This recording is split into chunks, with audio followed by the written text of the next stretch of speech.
Karnataka Chief Minister D.K. Shivkumar has rejected calls for a CBI probe into the killing of 3 suspected poachers in Chamarajanagar. The dispute has now widened into a Karnataka-Tamil Nadu political issue.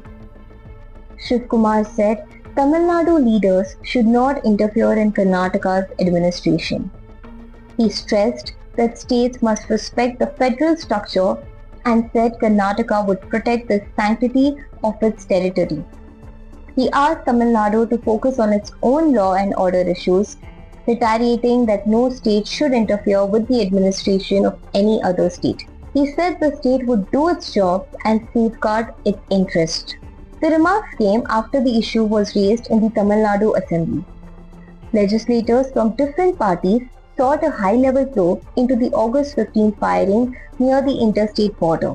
The 3 men killed were identified as Anthony Sammy, John Rose Peter and Kumar, all residents of Hanur Taluk in Chamarajanagar district. A 4th person was injured and is being treated in Mysuru. Tamil Nadu Chief Minister C. Joseph Vijay condemned the alleged killings and called for a fair inquiry by a high-level committee. AIADMK leader and former Chief Minister Edappadi K. Palaniswamy alleged that Karnataka forest personnel had shot the men. He also urged the Tamil Nadu government to seek a CBI investigation. Karnataka officials have given a different account.